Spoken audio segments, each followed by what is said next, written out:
Netcasts you love. From people you trust. This is Twit.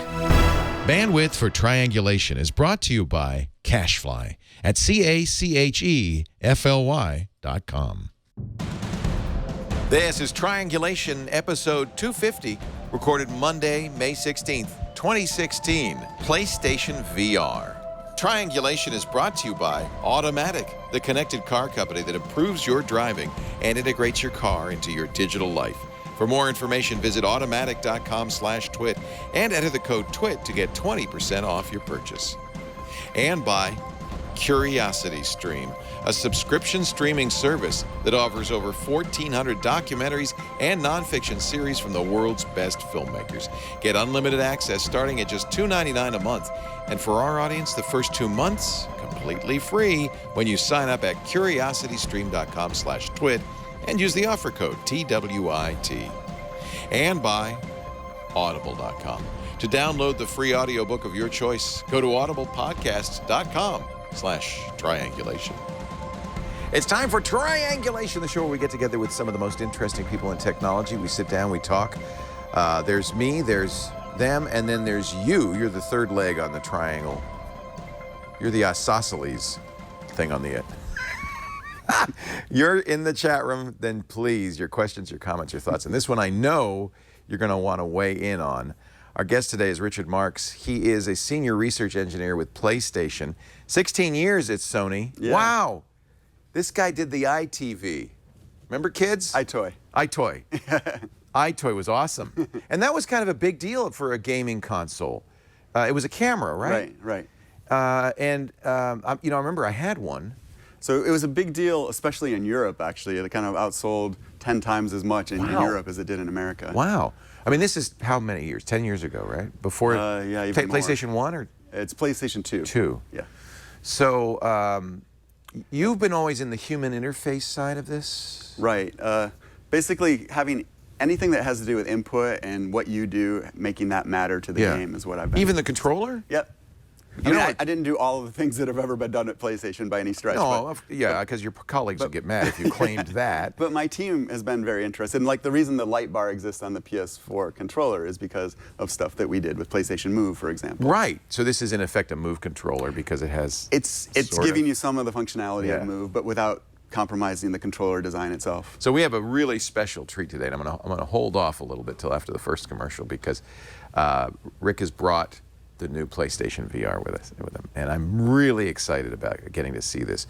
This is the year of VR, obviously. It is. Oculus Rift came out this year, the Vive, we just got both. Had to build, in our case, $5,000 PC to run this. I mean, minimum would be probably $1,500 to $1,000 to $1,500 PC plus the $600 or $700 device. So it's a pricey thing to get into, and we've been all waiting. I remember at GDC. Talking about this, Sony PlayStation 4 has, what, 40 million homes? Yeah, roughly 40 million now. You already have the hardware to run the VR stuff. Yep. So this is going to be, I think, the real explosion of VR is when those PlayStation 4 owners get their hands on this. How soon? That's what we think. So October is when it comes out for us. You get an early sneak I can't wait. I'm so excited about this. How much do we have you set a price yet? Yeah, so the headset itself is $399. Great price point. I mean, that sounds expensive, but given that you're competing against $800 products, that's pretty good. And then there's the PlayStation 4, of course, that you need, and the PlayStation camera you need. Will I need a special PlayStation 4? It's a regular PlayStation 4 and the regular PlayStation camera. Okay. Now I'm going to start from scratch. I still have a PlayStation 3 of all things. I've been waiting for this. So will you sell a bundle as well? We've announced one bundle already. We had some pre-orders for it, and that's the headset, the camera, the PlayStation Move controllers, and a game. So that would be for somebody who already has a PS4. But for somebody who already has a PS4. Well, we're actually mostly expecting people who own PS4s to be the ones who are, I wouldn't assume that because what's interesting is that this is so much simpler than the other setups, and I feel like it's much more consumer focused. When did the initiative come out to do this? Well, that's a really tricky question because a lot of these things we've been doing as far as input are things that you do in VR now, but we weren't really doing them in the context of VR. The itself. Move, for instance. Right. So it gives you a 3D input, but it wasn't really. I mean, we did some things kind of VR-like, and we called it VR sometimes, but I wouldn't say it's the same as what we're doing now. So this project officially kind of got started in 2010. Wow, it takes that long, 6 years. As a researcher, took a PlayStation Move, put it on his head, and got a really. Is that how they started with this? Yeah.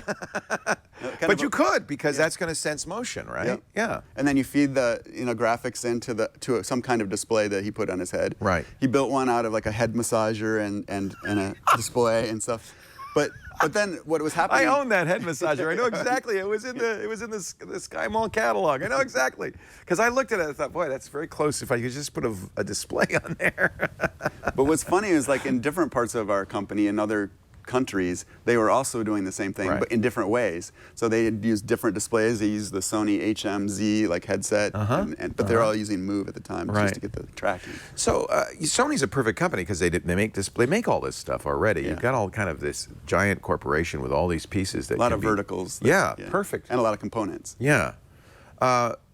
The funny thing is, this VR has been around for ages. I was starting to tell you, the first time I wore a visor was in 1991. It was 25 years ago at SIGGRAPH. They had, and it was connected to a Silicon Graphics Onyx. I mean, it was connected to a $1 million computer. That's why it didn't quite take off. That's why. That, and you had a big hose coming off the back of your head because there was a lot of wires go directly connected to the computer.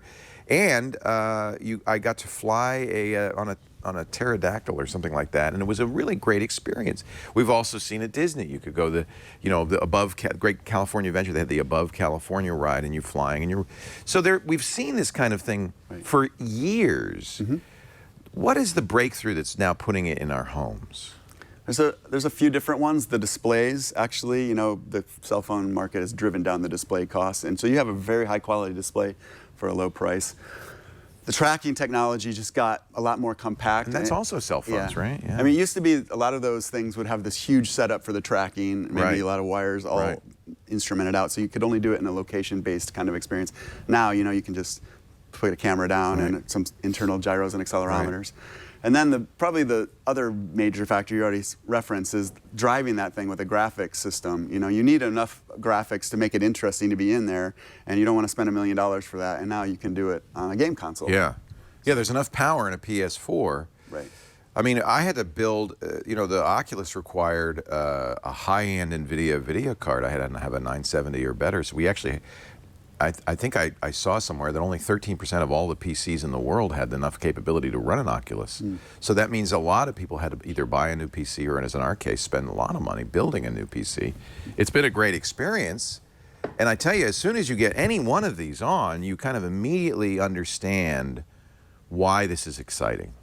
Yeah, there's a big jump from kind of base level VR to like high quality VR when you really feel like you're somewhere else and you can move your head around and do stuff.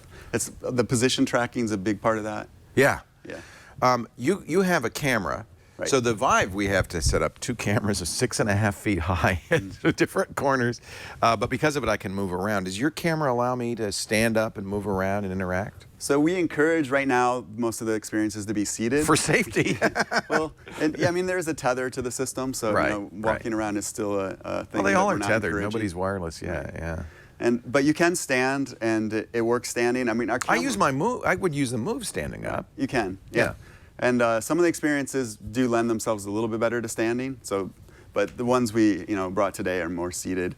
Tell me about the camera. So it has a regular lens camera, but does it have a depth camera as well as No, it's actually 2 RGB cameras in one package. So it's it's basically a and this is the same as the Move HD camera on the left and right. So on the PS4, it's the Move camera. Yeah. On the PS3, we had a different single camera. The For PlayStation Skyping. Eye. Yeah, it was like the iTV. It's like the iToy, but then the next version of it. So iToy was PS2. Right. PlayStation Eye was PS3, and now we call it the PlayStation camera now. That's PS4. Unlike the Kinect, you don't have then a kind of a depth sensor to it. You're just using the stereo vision of the RGB. Right. lenses. So you do see it in 2 different images, and you can triangulate. Right. That's just a different way of doing it. Yeah. Triangulate's a good word for you, right? I know. We like it. We're triangulating right now. Oh, so cool. All right. And that can be placed, that would probably be placed in front of your TV or your display somewhere. Yeah, you don't, I mean, Does it matter? It depends on the situation. Like, a lot of the time you would probably just put it there because it's easy, but when you're in VR, I mean, it doesn't really matter where the TV is relative to the camera and stuff, so. I know, isn't that funny? Because we're so used to looking at a screen and playing a game on a screen. Now we're going to play it wherever we are. So you could put that anywhere in the living room. You'd still want a screen because you're going to set up your PS4, you're going to play other games. Right, and actually there are some games in VR where you're in VR, so you're seeing something, but then something else is being shown on the screen, so other people can play with you together. Yes, that'll be fun. Yeah, so that's another reason. A party mode, People will be fighting over the And like VR. you said, it's already all plugged into your TV and stuff anyway, so you want to just leave that all set up. Yeah, exactly. All right, well, let's take a break, and then I want to put this on, and you can show me some of the games. Launch, how many titles do you think you're going to have? So in the launch window, which is basically from October to the end of the year, 50 titles is what we announced. 50? Yeah. That's going to be, I think now that's what's going to be the differentiator. Just as it is in consoles gaming, it's exclusive titles. And all the titles are exclusive because they have to work with that particular hardware. So that's going to be what determines it. I think anybody who's going to buy one of these is going to look at price, of course. And if you have a PS4, well, then it's the most affordable way to do it. But I think they're also going to say, well, what can I do with it? So we're going to take a break, come back, we'll talk about the games, and maybe we'll play something. You want to? All right. Yeah. Our guest, Richard Marks, is a senior research engineer at Sony for PlayStation. He's been with Sony PlayStation for 16 years. That's cool. How'd you get into that? Well, actually, my parents owned a video game store when I was growing up in high school, a retail store. I'm going to ask you about that, too, when we come back. More in just a moment. But first, I want to tell you about something I am trying out all the time. I have it in my car. It's the automatic. And, you know, I'm starting to hear from a lot of people who bought automatics and are finding all sorts of interesting things to do with it. Turns out your car, every car since 1996, has a diagnostics port, an onboard diagnostics port. You know, you never know it's there, but it's there. Just look under your steering wheel. It's wide open. I think people just think, oh, yeah, that's for the mechanic. They'll plug in their computer. And it is, but you can plug in your device to it. That's what the automatic is. It plugs into your OBD2 port and then pairs to your phone via Bluetooth. Now, all of a sudden, you're getting all the diagnostic information the mechanic would be getting at the shop. So right off the bat, you see you could diagnose engine problems. When the light comes on, you know exactly what it is. It'll even tell you where the nearest repair shop is. But it's much more than that. For instance, it knows things like engine RPM. It knows when you stomp on the gas. It knows when you stomp on the brakes. It knows how much your gas costs because it knows where you are. When you stop and get fuel, it knows where you shopped. Keeps track of that and tells you exactly how much that trip cost. I mean, if you drive to Costco to save $5 and you see that it costs $10, maybe you're not going to do that anymore. You lose your car ever? Tells you where your car is parked. Exactly. I've used that. We went to Lisa and I went to Walnut Creek, and I parked and I forgot. I have no idea. We wandered around town. I had no idea. I said, I didn't sweat it. I said, no problem. Got the automatic. Whipped out the app. There's the car. It even gave me walking directions to get back to it. Automatic will keep track of your mileage. It'll help you be a better driver. And if you've got teens, there are apps that integrate with the automatic to help teens be better drivers. And also to let you kind of keep an eye on them, geofencing, things like that. If you have an Android phone, you can't do this on the iPhone because Apple doesn't let you, but on Android phones, this is really great. Automatic can set your phone to a do not disturb mode while you're driving, even disables the keyboard. Do that for your kids. They'll never text from the car while they're driving. What the what? Yeah, awesome. The Dashboard web app provides lots of information. You can export trips or use if this then that. That's how I do it. And I actually have every trip I take becomes an Evernote notepad. Then I can see a map of where I went, how much it costs, all the details. Great for business expenses. It works with Concur and Expensify and FreshBooks. It even works with the Amazon Echo. You've heard me say that I ask my Echo how much gas is in the tank. That's how it knows, the automatic. I love it. Nest, you're a mechanic, works with if this then that, supports the Apple Watch and the Pebble. I want you to get one. And we got a special deal. You can save 20% at checkout. Just use the offer code TWIT. Go to automatic.com/TWIT. Get your automatic. Get one for every car. They're awesome. 20% off. Gets you down to, what is that, $86.95? That's a good price. I want you to buy it right now. Automatic.com/twit. Use the offer code TWIT to save 20%. Richard Marks is our guest, and this is a red letter day for me. You know, it's funny. I poo-pooed 3D TVs. Didn't think that was going to, I just didn't like wearing the glasses. 3D movies even, I don't like them. I've seen a lot of attempts by companies to get people back in the marketplace to buy new TVs or buy new consoles.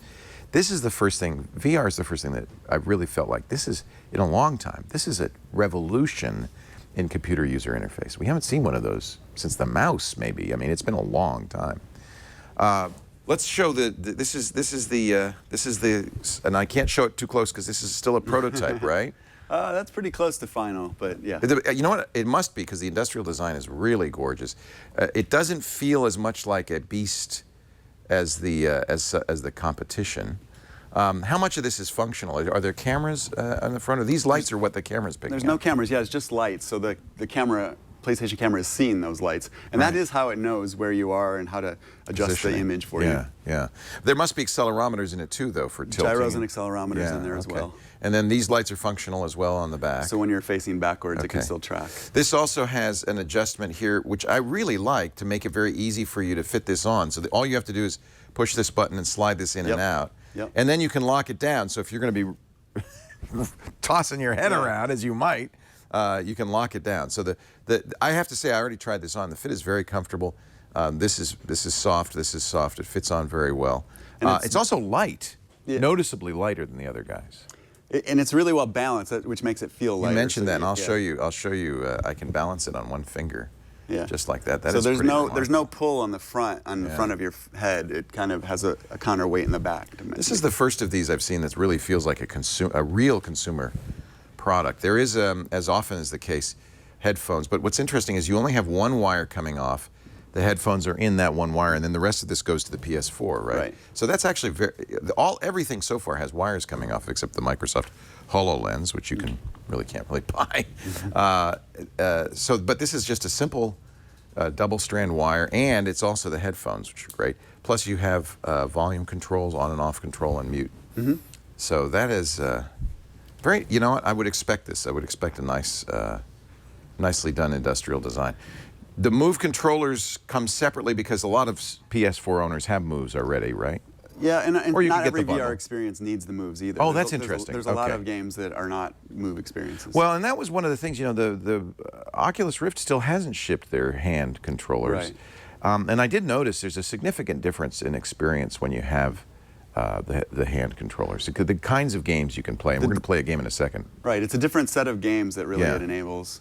Yeah, you're a little bit much of a passive observer if you only have a controller in the... well, I mean, if you can fly a spaceship really well and things like that. In fact, a lot of gamers who feel comfortable with the regular controller will want to play the games that way, right? Yeah, there's great games with that controller. And so this light is also seen by the camera. Right. All right. Yeah. Because I noticed, well, I'll tell you what, I'm going to put this on. We'll show you. You can see. Do we need a switch over? Oh.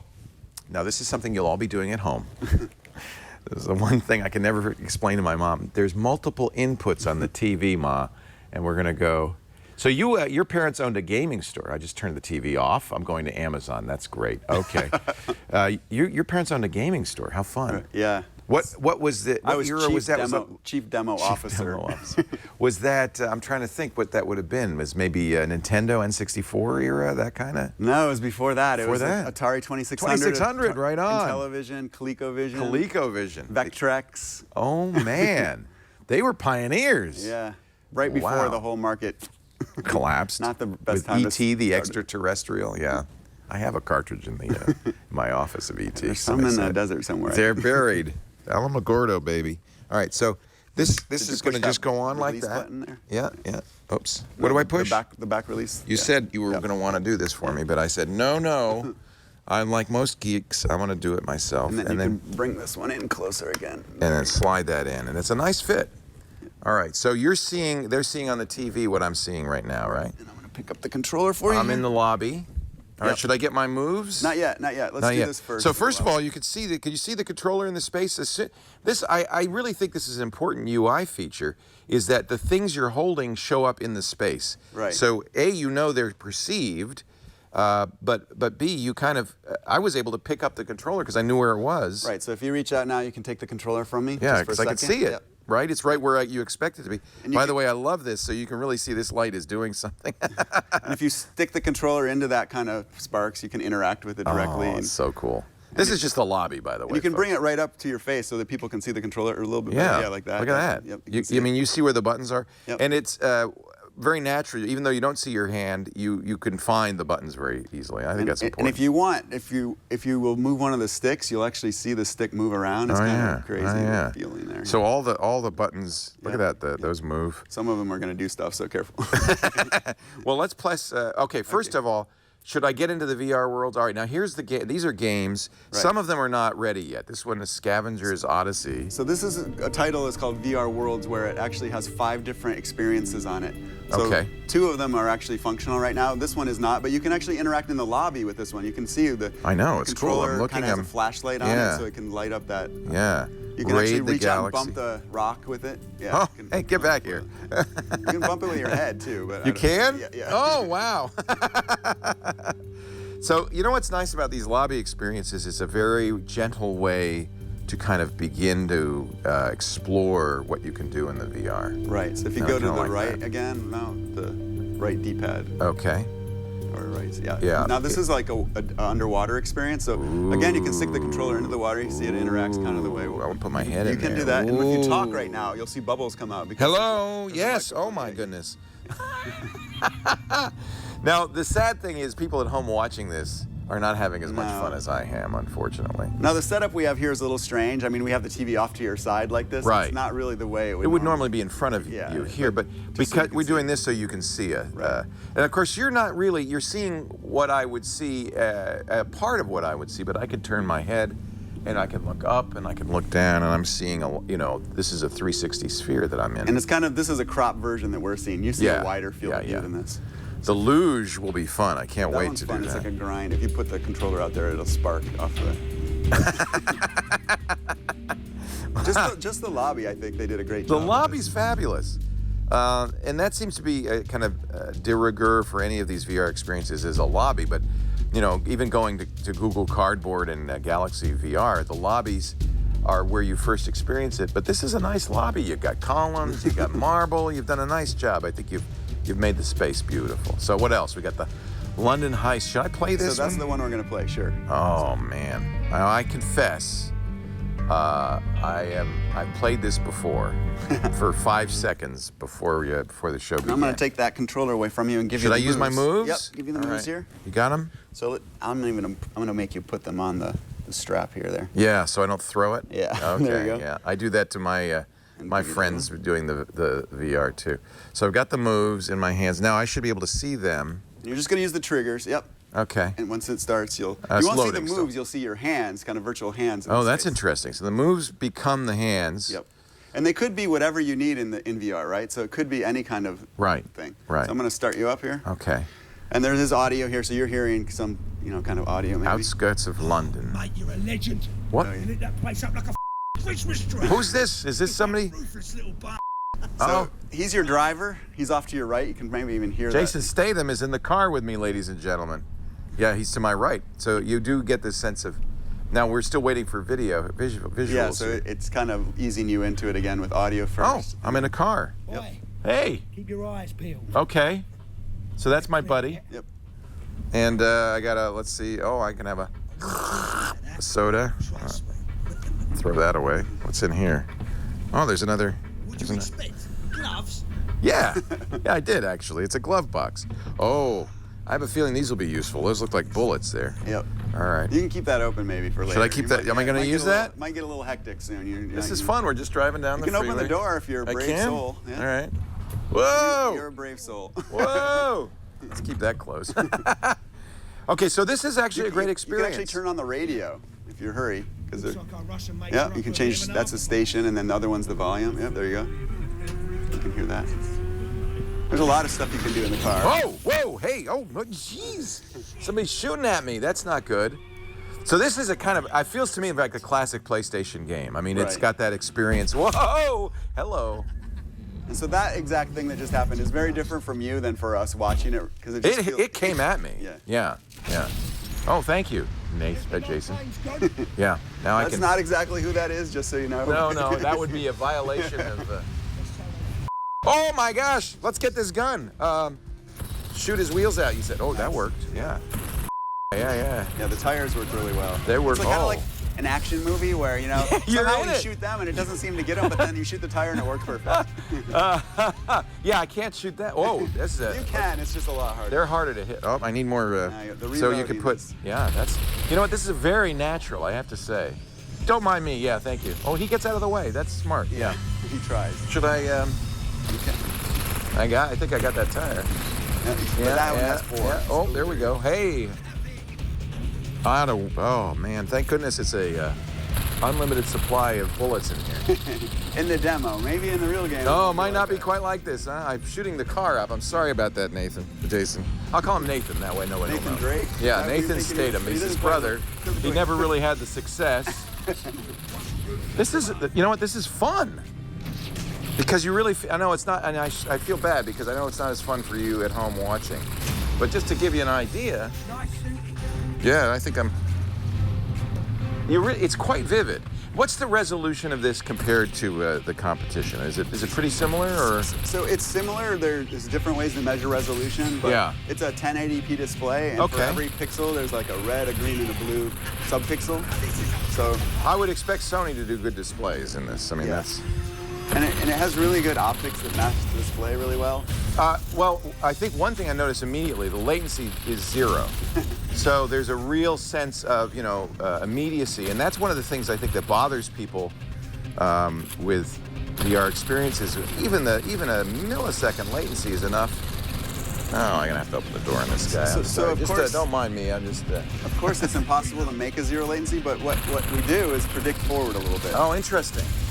That's interesting. I'm looking at you as if all I'm seeing is some guy. Yeah. So This is super fun. the other thing is the headset is displaying at 120 frames per second. Which is another difference. Yeah, that makes a big difference. So there's no stuff. He's throwing. By the way, excuse the profanity, but my friend here is a gangster. What are you? That is way too much fun. So it's a demo at this point. Will that be a release game? Yeah, so this VR Worlds is one of the launch titles, and actually that's the title that's in that bundle It's that I in the mentioned bundle. before. So Great. Yeah. That by itself would be a compelling enough reason, I think, to buy the game. And I presume now it's not going to be an open world. Am I going to stay in the truck the whole time, or? Well, that one actually has a few different segments to it. There's a scene that we've shown in the past where you're being interrogated and you're like sitting in a chair, and it's, he's Will kinda, all the experiences be like that? The seated experiences? No, so there's a different range, but a lot of them are seated, but then there are some that might be more natural if you're standing. We are talking with Richard Marks. He's a senior research engineer at Sony PlayStation. This is the new PlayStation VR, be available this fall, just in time for everybody to buy it for the holidays, and 50 titles at ship date. That's pretty 50 titles exciting. that support VR. Yeah. Well, I have some questions. You raise an interesting point. How about my older titles? What kind of support am I going to have for there? But let's take a break. We'll come back. Right now, I want to tell you about Curiosity Stream. Look, I know you watch this show because you've got a big and growing mind. You're a smart person. You like to learn. You like to expand your horizons. Curiosity Stream is such a great way to do that. It's created by the guy who created the Discovery Channel, John Hendricks. They have 1,400 titles, 600 hours of content. They have one of the biggest 4K libraries anywhere. Lots of 4K stuff. So if you've got a 4K TV, you've got to get Curiosity Stream right now. Starts at $2.99 a month. That's less than a cup of coffee to see things like Stephen Hawking's Universe and the Next World with Michio Kaku. We love him. He was on the show. The Human Face of Big Data. That's also somebody who was on the show, Rick Smolin. The Road to the Singularity. All that stuff and a whole lot more. It is science, it's technology, it's nature, it's history, and it's $2.99 a month, except right now when you go to curiositystream.com/twit, it's free. And not free for the first month, free for 2 months. What? Okay, that's a good deal. 60 days free, curiositystream.com/twit. Use the offer code TWIT for 2 months free. CuriosityStream.com/twit. Join today. I think you're going to love it. We're back with our guest, Richard Marks. He is a senior research engineer with Sony PlayStation, 16 years working on human interface design, and now you've got to do the ultimate human interface design. Are you now working on the next big thing, or is this going to keep you occupied for a while? My group is a research group, so we are always working on new stuff. But then, you know, also we're really excited about the current product too. Yeah. So I can see why you'd be excited about this. Yeah. Do you spend a lot of time playing with it in the lab? A lot of time. I didn't want to take it off. If it didn't stop, if it hadn't said to be continued, I would still be playing. That's why we have a timed demo, because that's the problem when we show this thing at a trade show or something. Nobody wants to stop. We would never get anyone to get out. Wow. All right, so will all the games, or will all the launch titles be from Sony? No, actually, just like with anything for PlayStation, you know, we have a lot of great partners making titles. So they've been working on, I mean, it takes a couple of years at least to do a good title like that. So they've been working on this for a while. They've known this was coming. Yes. Yeah. So we announced it publicly, you know, back at the Game Developer Conference two years ago. And so they've definitely been able to work since then. And there's a lot of really excited indie developers for VRs, because they have the most flexibility to, you know, they can try stuff. To go to the direction of the new tech, so they've been doing that. One of the things Sony's done so well is support indie developers, and some of the best indie titles appear on PlayStation. I mean, just really amazing stuff that you wouldn't see normally, because you're not shooting people or whatever. I love the sand. What's the one with the sand dunes? Journey. Journey. Yeah. That's something that, you know, you're not going to see EA do Journey, because it's risky. It's commercially risky. But an independent, I know you're not going to say anything about EA. I'm not asking you to. But it's great to see independents say, well, what if you were, you know, in an experience, and I think these would lend themselves very well to VR experiences. Definitely. How hard is it to take a 2D game and move it to the VR world? Actually, the tech isn't the hard part usually. Usually the hard part is the design of what you're doing, because what you do in VR actually isn't usually the same thing that you do with a regular controller. But you're already, when you're doing a game, you're creating a 3D space. I mean, those voxels are there, and if you look back, just as if you turned around, right? So all that's the same. So already, like, the art and the world can come over just... Right. There are some things that are different. Once you're in VR, you start to notice if something's scale isn't right, and you're like, why is that door only 2 feet tall? You know, that happens. You can't cheat anymore. And also you start to feel like the world is a little more sparse sometimes, because it's not being crammed into a screen. You have this kind of depth that you can spread out. Right? Yeah. Yeah. So maybe richer environments need to be made, and you have to pay more attention to the realism of the environment. Or you can go a completely different direction and stylize heavily and have like this kind of more abstract view, but it's, you know, very... We were playing with Tilt Brush, which is a painting program. You probably play with all the competitor stuff, but this is a painting program for Vive. Great. And you're in space. So it's simple, and you just have a brush, and you're painting, but you're painting in a 360-degree sphere, and that's really an interesting... What's surprising to me, I thought everybody wanted a game, and people are actually very interested in doing the creative stuff. Our staff can't get out of Tilt Brush; they don't want to stop. And then my kid, for some reason, wants to be doing Job Simulator all the time. It's like, come on, kid, you're gonna have plenty of time to throw staplers at your cubicle mate. And there's great humor in that game. It's fun, though. It's very fun. So. I imagine developers are embracing this. You said they have to consider the experience a little differently. What does that mean? Well, I mean, it depends what you're using as an input device, but then what you're going to do in the space is different. Yeah. We're finding that the things that you do most often in a lot of 2D games is run around a lot, right? And that's not necessarily the thing that works best in VR. So grabbing things, picking things up, doing that is what people expect while they're in VR. And that's kind of hard to do in most regular 2D games, so you don't have nearly so much interaction. Yeah. And so that's why I'm so excited about VR, is the interaction side of it. Well, I think of BioShock and Infinite, which I love. One of my favorite games, the whole BioShock series, is a little constrained, because you want to interact with the environment, but it's kind of hard with a controller. It's a beautiful environment that you want to spend more time in looking around. So I can see that people like that would really leap on this as an opportunity, and then start to explore how you could interact more with the universe. Right. And so that's all you have to do. Is it a different engine, or can you use the existing engines? No, a lot of the middleware engines support VR already, so they're in... So it's pretty easy in that sense to port it. It's not really even a port. It's just enhance, maybe. It's amazing if you want to get into VR. I mean, if you use something like Unity or Unreal or Crytek or one of those engines, and then the big companies have their own internal engines. Right. You know, it's easy to work with those engines in VR, and that just, you know, you can have stuff in VR immediately. Yeah. I mean, you'll be picking up boxes for a while until you get some good art assets in. But well, and I find it interesting that initially, at least, you're focusing on seated games. Is that as much to make the user comfortable and safe, frankly, as it is because of technical considerations? Yeah, it's definitely both of those things. I mean, we have a camera, and it has a fairly wide field of view, but it's not an infinite field of view. Yeah. So you could go off camera, and then the tracking wouldn't work anymore. Right. So when you're seated, you're constrained. I mean, yeah, the you can move HTC around solves as that much. by having a grid show up when you get to the edge of what they can see. I actually find that a little disconcerting. It's because you're in a space that feels real, like what I was just in, and then suddenly there's green bars, and it's like, well, what are they doing? There's But also- you have to solve it somehow. There's also issues like, you know, pets or something. Yeah, So, right. Coffee table, Yeah, right. So you could model some of that maybe or things, but for us it's a much more straightforward answer to make it focused on seated experiences, and then maybe standing but just leaning and not really walking. Yeah, I have to say that game, I'm perfectly comfortable sitting in that car, and and it really, you know, it's not so different than Duck Hunt. I mean, let's be honest with you.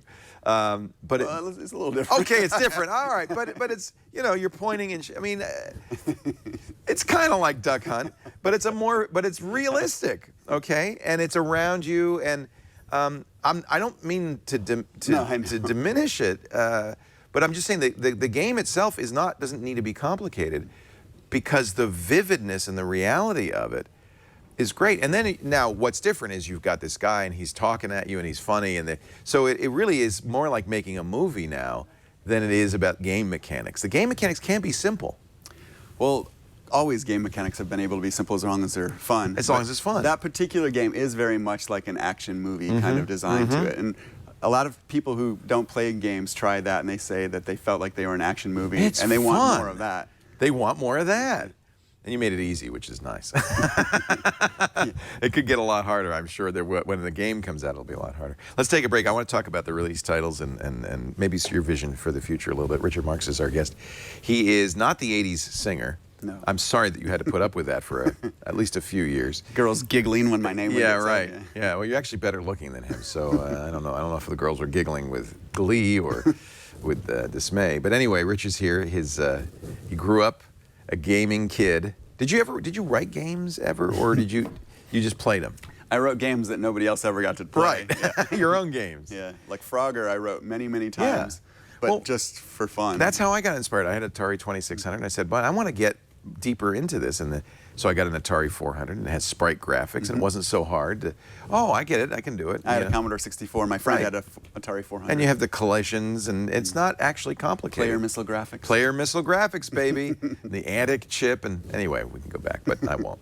We're going to take a break, come back, and talk more with our guest. This is so much fun, and unfortunately, I don't get to keep it, but I am looking forward to September or October when I will buy one. I'll be first in line. Is there going to be a pre-order? There was already one set of I pre-orders. missed it? There'll be another set of pre-orders in the summer. Okay, that's soon. I will get on that one right away. Since 2000, I've been an Audible subscriber.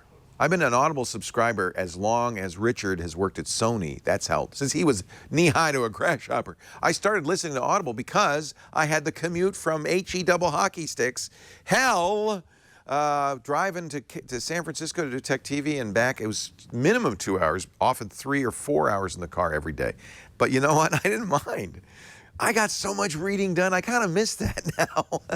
As soon as I found Audible, it was like, okay, I'm fine. No more road rage for me. You're going to love Audible. But you don't have to have a commute if you spend time at the gym. I walked in today, 45 minutes, I get to listen to my Audible book. I'm loving it. I'm loving it. You will too. Audible has now more than 250,000 titles, 250,000 titles, all kinds of literature.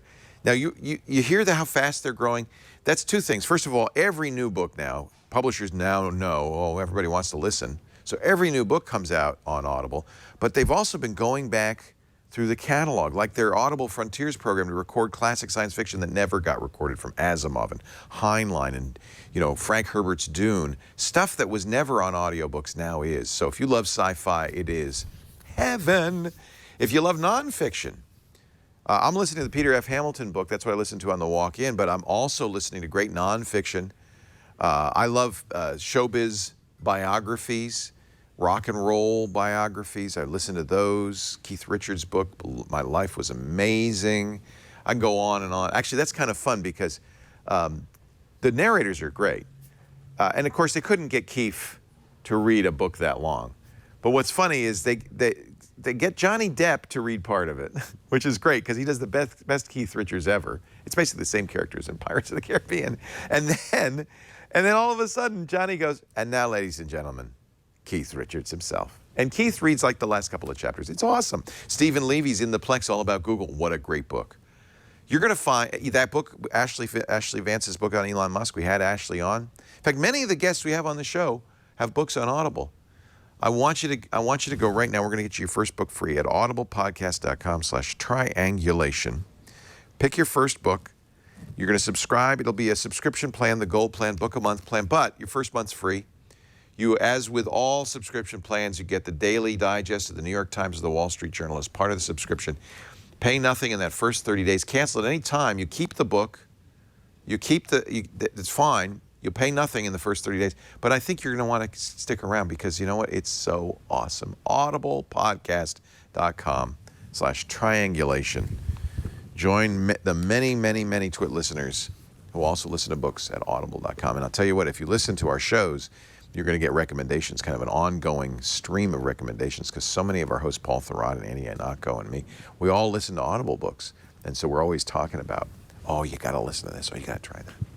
audiblepodcast.com/triangulation. Thank you to Sony, who has kindly brought us a PlayStation 4 equipped with the new, what's it going to be called? Just Sony VR? PlayStation VR. PlayStation VR. It's a very straightforward name. Well, it should say what it is, and this is if you're just tuning in, this is how it looks. It's comfortable, it's light, and you were pains to show how balanced it is,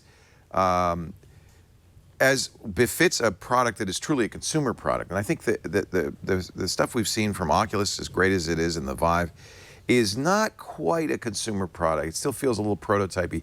This feels like something that you could buy, at Target. And say, wow, this is great, and take it home. And I have a feeling, it's my guess, because there's 40 million PlayStation 4 owners, that this will rapidly be the VR gear of choice. I think there's no doubt, really. That's what we're hoping for. In some ways, there's pressure on that because you need to produce. You're going to have tens of millions of customers almost out of the box. How pre-orders went well in the first round? Mm-hmm. Great. Yeah, I'm sure you won't tell me a number. Very fast. They went fast. They went fast. Those people will get it first? They'll get it the same time as some other people. I mean, okay. So there's going to be enough production that we won't have to, there won't be shortages, or will there? You can't predict that, I guess. Yeah, I mean, we're making, as many units as we can for people to be able to get to experience it. And you said the pressure's on us, but actually, we're making the hardware, but we have great partners that are making the content. And credit to the developers. Now, who did that? That's actually our internal London studio that made this one. And but we have lots of really third-party developers. So tell me about some of the games you're excited about. Well, actually, there's so many different ones. Yeah. One of the other ones, one of our Japan studios internally has a title called Playroom VR, and that comes for free with the headset. Everyone who gets the headset gets that. And that is a social experience. So the person in VR is seeing one thing, but then everyone around them can interact with what they're seeing on the TV. So they're seeing the TV. And it's a different image on the TV, actually, not the same as what he's seeing. It's a completely separate video stream that's going out to the TV. Interesting. Wow, that shows you have a lot of capability built in. Right, so games can choose whether to echo what's on the headset or make their own completely separate. So there's stream. a cooperative mode where somebody's sitting next to me on the couch. I'm wearing the VR gear, and they're watching the TV, and we could be interacting. There's a great, reminds me of the Gear VR game, Keep Talking and No One Explodes. Exactly. Which is really fun. That is really fun. Because they're looking at a manual, I'm seeing the bomb, I have to tell them what I'm seeing, they have to tell me what to do, but they can't see what I'm seeing. Yeah, so Playroom VR has this one where you're trying to hunt ghosts, and so the person in VR can't see the ghosts though, but everyone else can. And so you have tons of people yelling at you, it's to the left, or it's up behind the bear, or whatever they can yell. See, I like the social thing's very interesting to me. And I think ultimately what will be interesting is the ability to have multiple VR, to both be in the VR space together. Right. And I know that that's not going to happen this year, but I imagine... No, actually, so over the network, we have a title that's a launch... So I can use PlayStation Live and two people play with each other in virtual world? Yeah, so there's a game called Rigs, which is like a 6-player 3v3 kind of like esports style kind of thing in VR. That's really fun. I can't wait. That's really interesting. So you're immediately supporting Live right out of the box. Yep, or not the PlayStation Network, yeah. Pardon me. Oh boy. That's okay. I'm in trouble now. The PlayStation Network out of the box. That's great. You want to talk about other games? You don't want to hurt partners' feelings by not mentioning someone. No, so there's a lot of titles. I already mentioned that there's a lot of great indie titles. One of the ones I play a lot right now is called Super Hypercube. It's kind of a puzzle game, but it's very spatial. So the objects, you really have to have the 3D-ness to get the kind of the shape of it, and it's a little bit like Tetris, but in 3D. So you have to kind of lean around to figure out what the shape is, and then rotate it to get it to fit through. See, that's kind of interesting. It shows that one of the things I've hated about gaming is that we're so focused on shoot-em-ups and first-person shooters, and they've been so successful. There's no incentive really to break out of that mold. This will give game studios a chance to try something that's a little different, and maybe find the next thing. And so I'm really thrilled about that. This sounds like a lot of fun.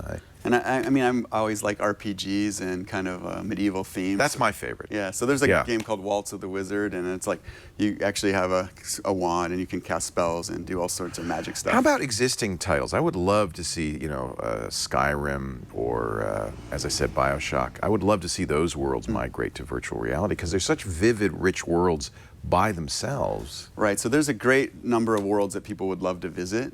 However, the thing is, there's no installed base as of now, right? So if you already have a title at this moment, there's no way to sell it to many people. So those titles are usually more targeting when there's an installed base. They're not incented because they're already existing franchises. Yeah. But so we'll see mostly new franchises. At first, you'll see mostly new stuff. But then once it does catch on, then I think you'll start to see a lot more. It's not the worst thing. As I said, I kind of look forward to seeing how people can innovate and do things that are very different in this space. So yeah, there's not really any constraint right now if you're making something new. Sky's the limit. No one knows what'll work. Right. It's really fun. There's so many. I would again see. I think of the PlayStation games I love so much that I would love to have. How about I'm thinking of platformers. Who's the little fabric boy that won? Oh, Sackboy from I love that. Little Big Planet. Little Big Planet's one of my favorite all-time games. Again, because I'm not killing anything, and I kind of like the puzzle stuff, and I love the whimsy of it and the humor of it. That would be so. Are people doing that kind of platform gaming as well? There are a few different platformers, and some people have looked at a third-person view instead of a first-person. That's what they do with Lucky's Tale, for instance, on the Oculus Rift. And I thought Lucky's Tale was, so far, that to me is the best game I've played in VR. And I don't mind looking down at Lucky because I am in Lucky's world, right? I am getting to look around and see it. When you walk over to the edge, it is kind of a fall. So that's one way that's pretty easy to move a platformer over. Right. But people are also looking at more first-person platformer experiences too. So they're exploring how to do that. I think that's what makes it exciting. It must be. Is that part of your job? Is that you get all these new games? And you get to play with? I have to play them. Damn. Damn. Did you tell your mom, I'm going to grow up and I'm going to play video games? And she said, "There's no work. There's no job in that." Well, they owned a video game Mom store. kind of knew. They kind of knew. Were your folks gamers? Nope. But but I was big time. So you were the demo boy. Yeah.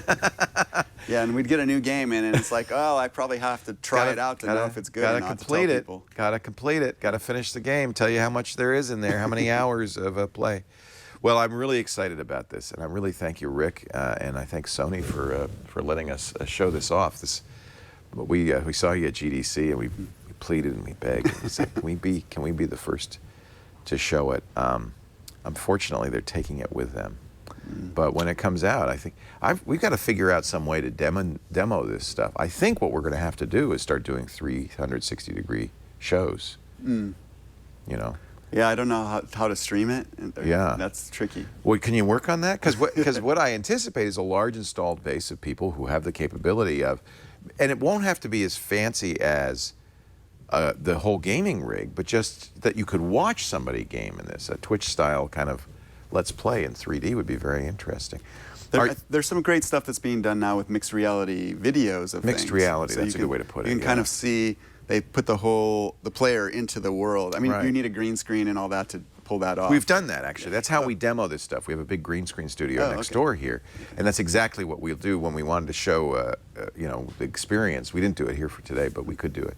And that's nice. Yeah, we'll key in the 3D world around me as I'm playing, looking dorky in my thing. I guess we're getting used to that. It's so funny because when I first saw people, and poor Palmer Luckey on the cover of what is Time magazine going like this, everybody mocked it.